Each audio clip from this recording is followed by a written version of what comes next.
السلام علیکم ورحمۃ اللہ وبرکاتہ۔ اعوذ باللہ من الشیطان الرجیم، بسم اللہ الرحمن الرحیم۔ رب اشرح لی صدری ویسر لی امری واحلل عقدۃ من لسانی یفقہوا قولی،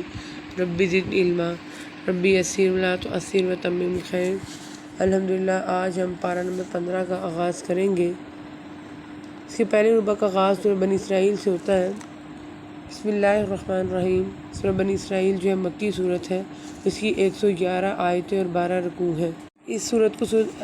الاسراء بھی کہتے ہیں، اس لیے کہ اس میں نبی صلی اللہ علیہ وسلم کے اسرا یعنی رات کو مسجد اقصیٰ لے جانے کا ذکر ہے۔ صحیح بخاری میں ہے، عبداللہ بن مسعود رضی اللہ عنہ مرفوعاً فرماتے ہیں کہ سورہ کاف، مریم اور بنی اسرائیل یہ عتاق اول میں سے ہیں اور میل طلاد میں سے ہیں۔ مطلب یہ ہے کہ یہ صورتیں ان قدیم صورتوں میں سے ہیں جو مکے میں اول نازل ہوئیں۔ رسول اللہ صلی اللہ علیہ وسلم ہر رات کو بنی اسرائیل اور سورہ زمر کی تلاوت فرمایا کرتے تھے۔ اس میں واقعہ معراج کا تذکرہ ہے جو کہ ہجرت سے 1 سال قبل پیش آیا۔ آغاز ہوتا ہے، پاک ہے وہ اللہ تعالیٰ جو اپنے بندے کو رات میں مسجد حرام سے مسجد اقصیٰ تک لے گیا، جس کے آس پاس ہم نے برکت دے رکھی، اس لیے کہ ہم اسے اپنی قدرت کے بعض نمونے دکھائیں کہ اللہ تعالیٰ یہ خوب سننے دیکھنے والا ہے۔ یعنی اللہ تعالیٰ اس سیر کا مقصد بھی بیان کر رہے ہیں کہ تاکہ ہم اپنے اس بندے کو عجائبات اور آیت کبریٰ دکھائیں، جن میں سے ایک آیت اور ایک معجزہ یہ سفر بھی ہے کہ اتنا لمبا سفر رات کے قلیل حصے میں ہو گیا۔ نبی کریم صلی اللہ علیہ وسلم کو جو معراج ہوئی یعنی آسمانوں پر لے جایا گیا، وہاں مختلف آسمانوں پر انبیاء علیہ السلام سے ملاقاتیں ہوئیں اور سدرۃ المنتہا پر جو عرش سے نیچے 7ویں آسمان پر اللہ تعالیٰ نے وحی کے ذریعے سے نماز اور دیگر باتیں عطا کی، جنت دوزخ کی جھلکیاں بھی دکھائیں، جس کی تفصیلات صحیح احادیث میں بیان ہوئی ہیں۔ اس معراج کے 2 حصے، پہلا حصہ اسرا کہلاتا ہے جس کا ذکر یہاں کیا گیا ہے اور جو مسجد حرام سے مسجد اقصیٰ تک کا سفر کا نام ہے۔ یہاں پہنچنے کے بعد نبی صلی اللہ علیہ وسلم نے تمام انبیاء کی امامت فرمائی، بیت المقدس سے پھر آپ کو آسمانوں پر لے جایا گیا۔ یہ سفر کا دوسرا حصہ ہے جس سے معراج کہا جاتا ہے۔ اس کا کچھ تذکرہ سورہ نجم میں کیا گیا ہے، باقی تفصیلات احادیث میں بیان کی گئی ہیں۔ عام طور پر اس پورے سفر کو معراج سے تعبیر کیا گیا ہے۔ معراج سیڑھی کو کہتے ہیں۔ یہ نبی صلی اللہ علیہ وسلم کی زبان مبارک سے نکلے ہوئے الفاظ عُرِجَ بِی إِلَى السَّمَاءِ، مجھے آسمان پر لے جایا گیا یا چڑھایا گیا سے ماخوذ ہے، کیونکہ اس سفر کا یہ دوسرا حصہ پہلے سے زیادہ اہم اور عظیم الشان ہے، اس لیے معراج کا لفظ زیادہ مشہور ہو گیا۔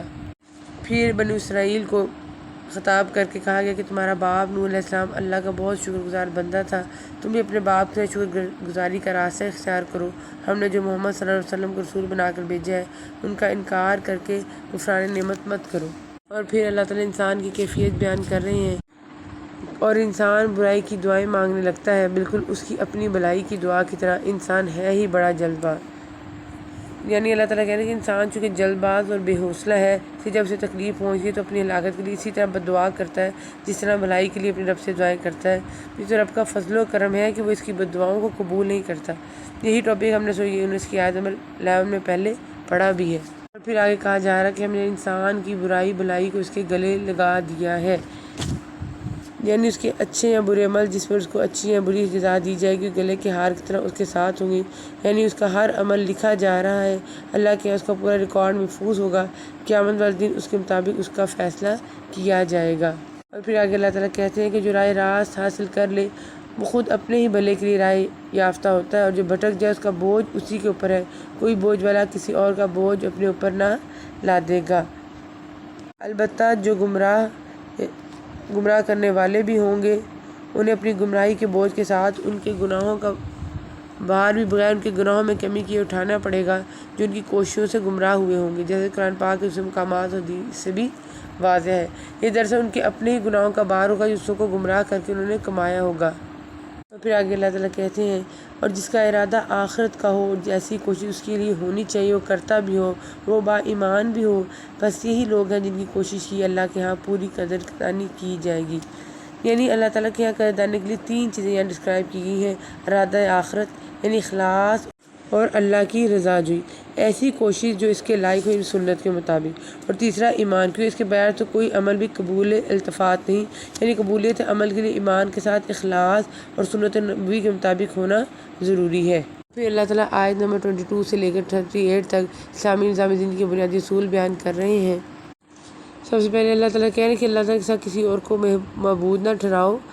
اور تم اس کے سوا کسی اور کی عبادت نہ کرنا، اور ماں باپ کے ساتھ احسان کرنا، اگر تیری موجودگی میں ان میں سے ایک ہیں یہ دونوں بڑھاپے کو پہنچ جائیں تو ان کے آگے اف تک نہ کہنا، نہ انہیں ڈانٹ ڈپٹ کرنا بلکہ ان کے ساتھ ادب و احترام سے بات چیت کرنا، اور عاجزی اور محبت کے ساتھ ان کے سامنے تواضع کے بازو پس رکھنا،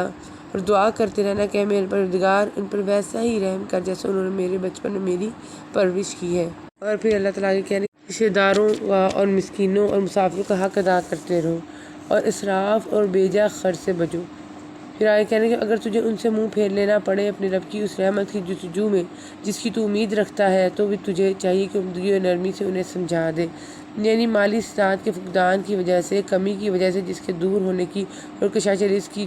تو اپنے رب سے امید رکھتا ہے، اور اگر تجھے غریب رشتہ داروں، مسکینوں اور ضرورتمندوں سے اعراض کرنا یعنی اظہار معذرت کرنا پڑے تو نرمی اور اچھے طریقے کے ساتھ معذرت کر، یعنی جواب بھی دیا جائے تو نرمی اور پیار محبت کے لہجے میں، نہ کہ ترشی اور بد اخلاقی کے ساتھ، جیسا کہ عام طور پر لوگ ضرورتمند اور غریبوں کے ساتھ کرتے ہیں۔ اپنا ہاتھ اپنی گردن سے بندھا ہوا نہ رکھ، نہ اسے بالکل ہی کھول دے کہ پھر ملامت کیا اور درماندہ بیٹھ جائے۔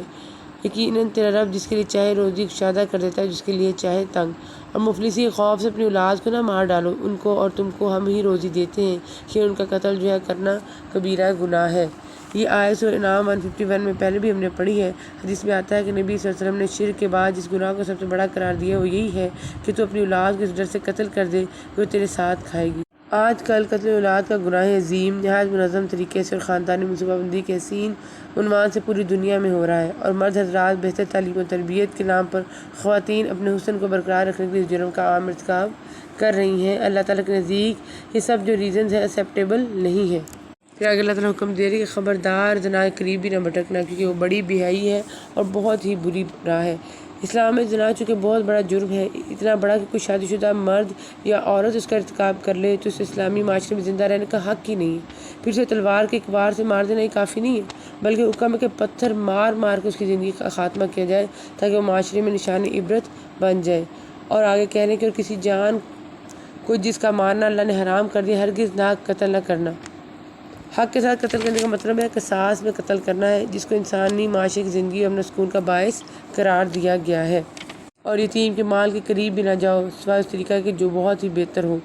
یعنی کسی کی جان کو ناجائز طریقے سے ضائع کرنے ممانعت کے بعد مال کے ضائع کرنے سے روکا جا رہا ہے، اس میں یتیم کا مال سب سے زیادہ اہم ہے۔ اس لیے فرمایا کہ یتیم کے بالغ ہونے تک اس کے مال کو ایسے طریقے سے استعمال کرو جس میں اس کا فائدہ ہو، یہ نہ ہو کہ سوچے سمجھے بغیر ایسے کاروبار میں لگا دو کہ وہ ضائع خسارے سے دوچار ہو جائے یا عمر شعور سے پہلے تم اسے اڑا لو۔ اور وعدے پورے کرو کیونکہ قول و قرار کی باز پرس ہونے والی ہے، اور جب ناپنے لگو تو بھرپور پیمانے سے ناپو، سیدھی ترازو سے تولا کرو، یہی بہتر ہے۔ اور جس بات کی خبر ہی نہ ہو اس کے پیچھے مت پڑ، یعنی بدگمانی مت کرو، کسی ٹوم میں مت رہو، اس طرح جس چیز کا علم نہیں اس پر عمل مت کرو، اور زمین میں اکڑ کر نہ چل کہ نہ تو زمین کو پھاڑ سکتا ہے نہ لمبائی میں پہاڑوں کو پہنچ سکتا ہے۔ اطراق اور اکڑ کر چلنا جو اللہ تعالیٰ کو سخت ناپسند ہے، قارون کو اسی بنا پر اسی کے گھر اور خزانوں میں زمین میں دھنسا دیا گیا۔ حدیث میں آتا ہے ایک شخص 2 چادریں پہن کر اکڑ کر چل رہا تھا جس کو زمین میں دھنسا دیا گیا اور قیامت تک دھنستا چلا جائے گا۔ پھر آگے اللہ تعالیٰ کہہ رہے ہیں کہ ان سب کاموں کی برائی تیرے رب کے نزدیک سخت ناپسند ہے، یعنی جو باتیں مذکور ہوئیں ان میں جو بری ہیں جن سے منع کیے گئے وہ ناپسندیدہ ہیں۔ جن مذکورہ جتنی باتیں بھی ہیں یہ معاشرتی نظام سے ریلیٹ کرتی ہیں، یعنی لوگوں سے ہمارا بیہیویئر کیسا ہونا چاہیے اور ہماری پرسنالٹی کیسے اچھے انداز میں گروم ہو سکتی ہے۔ دوسرے ربع کے آغاز میں کہا جا رہا ہے کہ ساتوں آسمان اور زمین اور جو بھی ان میں ہے اسی کی تسبیح کر رہے ہیں، ایسی کوئی چیز نہیں جسے پاکیزگی اور تعریف کے ساتھ یاد نہ کرتی ہو۔ ہاں یہ صحیح ہے کہ تم اس کی تسبیح سمجھ نہیں سکتے، بڑا بردبار اور بخشنے والا ہے۔ اس کی تائید بعض اور آیات قرآنی سے بھی ہوتی ہے، مثلا حضرت داؤد علیہ السلام کے بارے میں آتا ہے کہ ہم نے پہاڑوں کو داؤد علیہ السلام کے تابع کر دیا، بس وہ شام کو اور صبح کو اس کے ساتھ اللہ کی تسبیح پاکی بیان کرتے ہیں۔ مختلف آیات سے صحیح احادیث سے واضح ہے کہ جمادات و نباتات کے اندر بھی ایک مخصوص قسم کا شعور موجود ہے جسے کو ہم نہ سمجھ سکیں، مگر اس شعور کی بنا پر اللہ کی تسبیح کرتے ہیں۔ بعض کہتے ہیں اس سے مراد تسبیح دلالت ہے، یعنی یہ چیز بات پر دلالت کرتی ہے کہ تمام کائنات کا خالق ہر چیز پر قادر صرف اللہ تعالیٰ کی ذات ہی ہے۔ پھر اللہ تعالیٰ کہہ رہے ہیں کہ میرے بندوں سے کہہ دیجیے کہ وہ بہت ہی اچھی بات منہ سے نکالا کریں،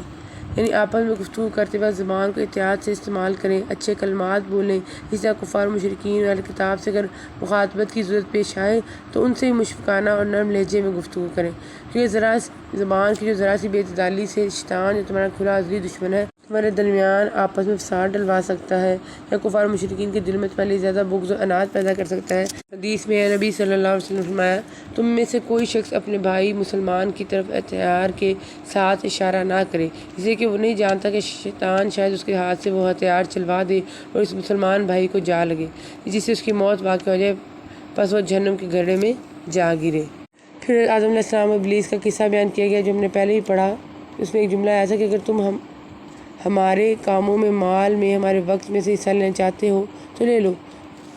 یعنی کہ جو میرے نیک بندے ہوں گے وہ تو نہیں دیں گے، اللہ تعالیٰ نے کہا تھا۔ تو شیطان تو ہے اسی طاق میں لگا رہتا ہے کہ کب اسے موقع ملے اور وہ اس سے فائدہ اٹھائے۔ اور پھر اللہ تعالیٰ مشکلات و مصائب کا تذکرہ کرنے کے بعد کہتے ہیں کہ نماز کو قائم کرو تاکہ تمہیں مدد مل جائے، اور فجر کا قرآن پڑھنا بھی یقیناً فجر کے وقت کا قرآن پڑھنا حاضر کیا گیا ہے۔ ان سے فرشتے حاضر ہوتے ہیں، بلکہ دن کے فرشتوں اور رات کے فرشتوں کا اجتماع ہوتا ہے۔ حدیث سے ثابت ہے، یہ ایک حدیث میں ہے کہ رات والے فرشتے جب اللہ کے پاس جاتے ہیں تو اللہ تعالیٰ ان سے پوچھتے ہیں کہ اللہ کے خود خوب جانتے ہیں تم نے میرے بندوں کو کس حال میں چھوڑا۔ فرشتے کہتے ہیں جب ہم ان کے پاس گئے تھے اس وقت بھی وہ نماز پڑھ رہے تھے، جب ہم ان کے پاس سے آئے تو انہیں نماز پڑھتے ہوئے چھوڑ کر آئے ہیں۔ پھر ایک اعلیٰ مقام کے اصول کے لیے نبی صلی اللہ علیہ وسلم کو حکم دیا جا رہا ہے کہ رات کچھ حصے میں تہجد کی نماز میں قرآن پاک کی تلاوت کریں، یہ زیادتی آپ کے لیے عنقریب آپ کا رب آپ کو مقام محمود میں کھڑا کرے گا۔ یہ ایک زائد عبادت ہے جس کی فضیلت یقیناً بہت ہے، اس وقت اللہ تعالیٰ اپنی بات سے بڑا خوش ہوتا ہے، اور مقام محمود وہ مقام ہے جو قیامت والے دن اللہ تعالیٰ نبی صلی اللہ علیہ وسلم کو عطا فرمائیں گے، اور اس مقام پر ہی آپ صلی اللہ علیہ وسلم وہ شفاعت عظمیٰ فرمائیں گے جس کے بعد لوگوں کا حساب کتاب ہوگا۔ پھر ایمان لانے کے بعد قریش مکہ نے جو مطالبات کیے ان کا تذکرہ ہے۔ انہوں نے کہا کہ ہم آپ پر ہرگز ایمان لانے کے نہیں تا وقت کے کہ آپ ہمارے لیے زمین سے کوئی چشمہ جاری نہ کر دیں، خود آپ کے لیے کوئی باغ ہو کھجوروں اور انگوروں کا، اس کے درمیان آپ بہت سی نہریں جاری کر دیں، یا آپ آسمان کو ہم پر ٹکڑے ٹکڑے کر کے گرا دیں جیسا کہ آپ کا گمان ہے، یا خود اللہ تعالیٰ کو فرشتوں کو ہمارے سامنے لا کھڑا کریں، یا آپ کے لیے اپنے لیے کوئی سونے کا گھر ہو جائے، یا آپ آسمان پر چڑھ جائیں، ہم تو آپ کے چڑھ جانے کا بھی اس وقت ہرگز یقین نہیں کریں گے جب تک کہ آپ ہم پر کوئی کتاب نہ اتار لیں جسے ہم خود پڑھ لیں۔ پھر اللہ تعالیٰ کہہ رہے ہیں کہ آپ ان کے جواب میں کہیں کہ میرا پروردگار پاک ہے، میں تو صرف ایک انسان ہوں جو رسول بنایا گیا ہوں۔ مطلب یہ کہ میرے رب کے اندر تو ہر طرح کی طاقت ہے، وہ چاہے تو تمہارے مطالبے آنے بعد میں لفظ کن سے پورے فرما دے، لیکن جہاں تک میرا تعلق میں تو تمہاری طرح ایک بشر ہی ہوں۔ کیا کوئی بشر ان چیزوں پر قادر ہے جو مجھ سے ان کا مطالبہ کرتے ہو؟ ہاں، اس کے ساتھ میں اللہ کا رسول بھی ہوں، لیکن رسول کا کام صرف اللہ کا پیغام پہنچانا ہے، سو میں نے پہنچا دیا ہے اور پہنچا رہا ہوں، لوگوں کے مطالبات اور معجزات ظاہر کر کے دکھانے رسالت کا حصے میں نہیں ہے۔ البتہ اگر چاہے تو صدق رسالت کے لیے ایک آدھا معجزہ دکھایا جاتا ہے، لیکن لوگوں کی خواہشات پر اگر معجزے دکھانے شروع کر دیے جائیں تو یہ سلسلہ تو کہیں بھی جا کر نہیں رکے گا۔ ہر آدمی اپنی خواہش کے مطابق نیا معجزہ دیکھنے کا آرزومند ہوگا، اور رسول پھر اسی کام پر لگا رہے گا۔ تبلیغ و دعوت کا اصل کام تو پھر رک جائے گا۔ اس لیے معجزات کا صدور صرف اللہ کی مرضی سے ممکن ہے، اور اس کی مرضی اس کی حکمت و مصلحت کے مطابق ہوتی ہے، جس کا علم اس کے سوا کسی کو نہیں، نہ بھی اس کی مرضی میں دخل اندازی کا مجاز نہیں۔ اور پھر اللہ تعالیٰ کہہ رہے ہیں قرآن پاک ہم نے تھوڑا تھوڑا کر کے اس لیے اتارا ہے کہ آپ اسے بمہلت لوگوں کو سنائیں، ہم نے خود بھی اسے بتدریج نازل فرمایا۔ اور پھر تیسرے ربع میں سورہ کاف کا آغاز ہو جاتا ہے۔ بسم اللہ الرحمن الرحیم۔ سورہ کاف مکی ہے، اس میں 110 آیات اور 12 رکوع ہیں۔ کاف کے معنی غار کے ہیں، اس میں اصحاب کاف کا واقعہ بیان کیا گیا ہے، اسے سورہ کاف کہا جاتا ہے۔ اس کی ابتدائی 10 آیات آخری 10 آیات کی فضیلت و احادیث میں بیان کی گئی کہ جو ان کو یاد کرے اور پڑھے گا وہ فتنہ دجال سے محفوظ رہے گا، جس کی تلاوت جمعے کے دن کرے گا تو آئندہ جمعے تک اس کے لیے خاص نور کی روشنی رہے گی، اس کے پڑھنے سے گھروں میں سکینت و برکت نازل ہوتی ہے۔ ایک مرتبہ ایک صحابی رضی اللہ عنہ نے سورہ کاف پڑھی تو گھر میں ان کا ایک جانور تھا جب ذکرنا شروع ہو گیا تو انہوں نے غور سے دیکھا کہ کیا بات ہے، تو ایک بادل نظر آیا جس نے انہیں ڈھانپ رکھا تھا۔ صحابی رضی اللہ عنہ نے اس واقعے کا تذکرہ جب نبی کریم صلی اللہ علیہ وسلم سے کی، آپ صلی اللہ علیہ وسلم نے فرمایا اسے پڑھا کرو، قرآن پاک پڑھتے وقت سکینت نازل ہوتی ہے۔ پھر کفار کے مان لانے کی جتنی شدید خواہش آپ صلی اللہ علیہ وسلم رکھتے تھے، ان کے ارادوں گریز سے آپ صلی اللہ علیہ وسلم کو جو تکلیف پہنچتی تھی اس میں آپ صلی اللہ علیہ وسلم کی اسی کیفیت اور جذبے کا اظہار کیا گیا ہے کہ بس اگر یہ لوگ اس بات پر ایمان نہ لائیں تو کیا آپ ان کے پیچھے اسی رنج میں اپنی جان ہلاک کر ڈالیں گے۔ سورہ کاف میں ڈسکرائب کیے جانے 2 مین ٹاپکس ہیں، ایک ایمان بالغیب اور دوسرا مادیت۔ یہ دونوں ایک دوسرے کے اپوزٹ ہیں، یعنی ایک سمجھتا ہے کہ روئے زمین پر جو کچھ ہے حیوانات و جمادات نباتات، معدنیات اور دیگر متفق ہیں، یہ سب دنیا کی زینت اور اس کی رونق ہے۔ اور پھر ایک وقت آئے گا کہ دنیا اپنی تمام تر رونقوں سمیت فنا ہو جائے گی اور وہ زمین پہ ایک چٹیل ہموار میدان کی طرح ہو جائے گی۔ اس کے بعد ہم نیک و بد کو ان کے عملوں کے مطابق جزا ملے گی۔ اور دوسرے وہ ہیں جو سوچتے ہیں کہ ہمارے پاس جو ابھی ہے، جسے ہم یوز کر رہے ہیں، یہی سب کچھ ہے اور یہی دنیا ہے۔ یہ دونوں اصل میں ڈیفرنٹ ویز سے نفسیات پر جو اثر انداز ہوتے ہیں، اور پھر ایسی پرسنالٹیز جو ہوتی ہیں ان کے عقائد بھی اپوزٹ ہوتے ہیں، اخلاق، گفتگو، پرائرٹیز اور یہ بھی ساری چیزیں جو ہیں وہ ان کے اپنے عقیدے کے مطابق جو ہے تبدیل ہوتی رہتی ہیں۔ اس سے پتہ چلتا ہے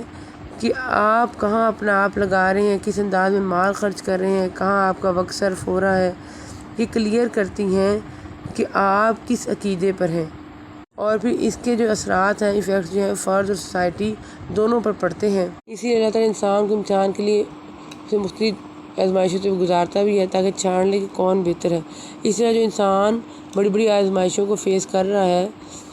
اس سے اللہ تعالیٰ یہ چیک کرنا چاہ رہے ہیں کہ اس کا عقیدہ اس کے دل میں کتنا راسخ ہے، دوسرا اس کے مال سے اسے کس حد تک محبت ہے، اور تیسرا یہ کہ اس کا مال اسے کس سمت لے کر جا رہا ہے، اور چوتھا یہ کہ جب وہ طاقتور ہے تو اس کا بیہیویئر کیا ہوتا ہے۔ سورہ کہف میں ساری آزمائشوں کے بارے میں واقعات بیان کیے گئے ہیں، اور پھر اس میں ایک یہ بھی ٹاپک بیان کیا گیا ہے کہ تم معدل فرشتوں کی پہچان چاہتے ہو تو تمہیں کیسے پتہ چلے گا کہ وہ کیسے ہیں؟ تو کہا جا رہا ہے کہ تمہیں اس طرح پتہ چلے گا کہ ان کا جھکاؤ جو ہوگا وہ دنیا کی طرف ہوگا، دوسرا یہ کہ گناہ کے راستے پر چلنے والوں کو فالو کریں گے۔ فار ایگزامپل کہ دیکھیں آپ جو ہمارے گروپس بنے ہوتے ہیں واٹس ایپ پر، فیس بک وغیرہ پر، یہ شو کرتے ہیں کہ ہمارا تعلق جو ہے کس قسم کے لوگوں سے، کس قسم کی سوسائٹی سے ہے۔ اور پھر اللہ تعالیٰ کہہ رہے ہیں کہ ایسے جو لوگ ہوتے ہیں یہ خواہش نفس کی پیروی کرتے ہیں، ان بیلنسڈ ہوتے ہیں، یعنی افراط و تفرید کی راہ پر چلتے ہیں۔ پھر اس کے بعد اللہ تعالیٰ صحابہ کہف کا واقعہ بیان کر رہے ہیں۔ کچھ نوجوان تھے جنہیں صحابہ کہف کہا گیا، جن سے ان کا کتا بھی تھا، کہ انہوں نے جب اپنے دین کو بچاتے ہوئے غار میں پناہ لی تو دعا مانگی۔ صحابہ کہف کے اس قصے میں نوجوانوں کے لیے بڑا لیسن ہے کہ آج کل کے نوجوانوں کا بیشتر وقت جو ہے فضولیات میں برباد ہوتا ہے، اللہ تعالیٰ کی طرف سے کوئی توجہ نہیں دیتے۔ کاش آج کے مسلمان نوجوان اپنی جوانیوں کو اللہ تعالیٰ کی عبادت میں صرف کریں۔ پھر آگے اللہ تعالیٰ کہہ رہے ہیں کہ ان کی تفصیل میں جانے کی ضرورت نہیں ہے کہ ان کی تعداد کیا تھی، اور پھر ان کے سلانے کا، اور پھر کیسے اس کو انہیں اٹھایا گیا، یہ سارا پروسیس اللہ تعالیٰ نے بیان کیا ہے۔ اس کی کمی کی وجہ سے جو واقعہ تفصیل میں بیان نہیں کیا جا سکتا، اس لیے آپ خود وقت نکال کے اس کو ضرور پڑھیے گا۔ پھر ان کی اللہ تعالیٰ نے آزمائش کی، تو اس آزمائش جو ہے ان کی وہ عقیدے کے ذریعے کی گئی، کیونکہ مخالفت کے باوجود عقیدے پر جمے رہنا جو ہے وہ بڑا ڈیفیکلٹ ٹاسک ہے۔ اور پھر اللہ تعالیٰ کہہ رہے ہیں کہ ان دو شخصوں کی انہیں مثال بھی سنا دیں، جن میں سے ایک کو ہم نے 2 باغ انگوروں کے دے رکھے تھے جنہیں کھجوروں کے درختوں سے ہم نے گھیر رکھا تھا، اور دونوں کے درمیان کھیتی لگا رکھی تھی۔ پھر ایک نے باتوں میں اپنے ساتھی سے کہا کہ میں تجھ سے زیادہ مالدار ہوں، جتے کے اعتبار سے بھی زیادہ مضبوط ہوں۔ اسے یہ الزام تھا کہ کبھی وہ برباد نہیں ہوگا۔ تو جو اس کی باتیں تھیں وہ سن کے اس کے مومن ساتھی نے اس کو بات تبلیغ کے طرح سمجھایا کہ تو اپنے خالق کے ساتھ کفر کا ارتکاب کر رہا ہے، جس نے تجھے مٹی سے، قطرہ پانی سے پیدا کیا۔ اس میں ناشکر انسان کی اس کی اصل یاد دلا کر اسے اس کے خالق رب کی طرف توجہ دلائی جا رہی ہے کہ تو اپنی حقیقت و اصل پر غور کر، اور پھر رب کے نشانات کو دیکھ کہ تجھے اس نے کیا کچھ بنا دیا۔ اس عمل کی تخلیق میں اس کا کوئی شریک اور مددگار نہیں ہے، سب کچھ کرنے والا صرف اور صرف وہ اللہ تعالیٰ ہی ہے، جس کو ماننے کے لیے تو تیار ہی نہیں۔ کس قدر انسان ناشکر ہے۔ اور پھر اللہ تعالیٰ نے اس کی ہمدردی کا رزلٹ یہ کیا کہ اس کی باغ جو تھا وہ تباہی کا شکار ہو گیا۔ پھر اسے احساس اللہ کے ساتھ کسی کو شریک ٹھہرانا، اس کی نعمتوں سے فیضیاب بالکل اس کے احکام کا انکار کرنا، اس کے مقابلے میں سرکشی کسی طرح بھی ایک انسان کے لیے جو ہے وہ زیبا نہیں۔ لیکن اب حسرت و افسوس کرنے کا کوئی فائدہ نہیں۔ جس رشتے پر اس کو ناز تھا وہ بھی اس کے کام نہیں آیا، نہ وہ خود ہی اللہ کے عذاب سے بچنے کا کوئی انتظام کر سکا۔ پھر آگے اللہ تعالیٰ بتا رہے ہیں کہ مال اور اولاد تو دنیا کی زینت ہے، یعنی اس میں ان اہل دنیا کا رد ہے جو دنیا کے مال و اسباب، قبیلہ و خاندان اور اولاد پر فخر کرتے ہیں۔ اللہ تعالیٰ نے فرمایا یہ چیزیں دنیا فانی کی عارضی زینت ہے، آخرت میں چیزیں کچھ کام نہیں آئیں گی۔ اس لیے اسے آگے فرمایا ہاں البتہ باقی رہنے والی نیکیاں تیرے رب کے نزدیک ازروئے ثواب اور آئندہ کی اچھی توقع کے بہت بہتر ہیں، کہ آخرت میں جو ہے وہ کام آنے والے عمل تو وہ ہیں جو باقی رہنے والے ہیں۔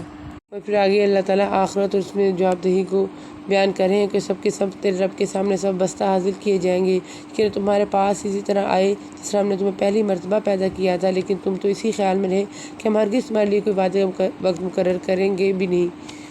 اور انعامہ مال سامنے رکھ دیے جائیں گے، پس تو دیکھے گا کہ گناہ گار اس کی تحریر سے خوفزدہ ہو رہے ہوں گے اور کہہ رہے ہوں گے کہ ہائے ہماری خرابی، یہ کیسی کتاب ہے جس نے کوئی چھوٹا بڑا بغیر گیرے کے باقی ہی نہیں چھوڑا، جو کچھ انہوں نے کیا تھا سب موجود پائیں گے، تیرا رب کسی پر ظلم و ستم نہیں کرے گا۔ پھر آخر میں ہم آج کی دعا دیکھ لیتے ہیں جو سورہ بنی اسرائیل کی آیت نمبر 24 اور 80 میں ہے۔ پہلی دعا ہے کہ رب ارحمہما کما ربیانی صغیرا، اے میرے پروردگار ان پر ویسا ہی رحم کر جیسا کہ انہوں نے میرے بچپن میں ہی میری پرورش کی ہے۔ اور دوسری دعا ہے کہ اے میرے پروردگار مجھے جہاں لے جا اچھی طرح لے جا، جہاں سے نکال اچھی طرح نکال، اور میرے لیے اپنے پاس سے غلبہ اور امداد مقرر فرما دے۔ آمین۔ وآخر دعوانا ان الحمد للہ رب العالمین۔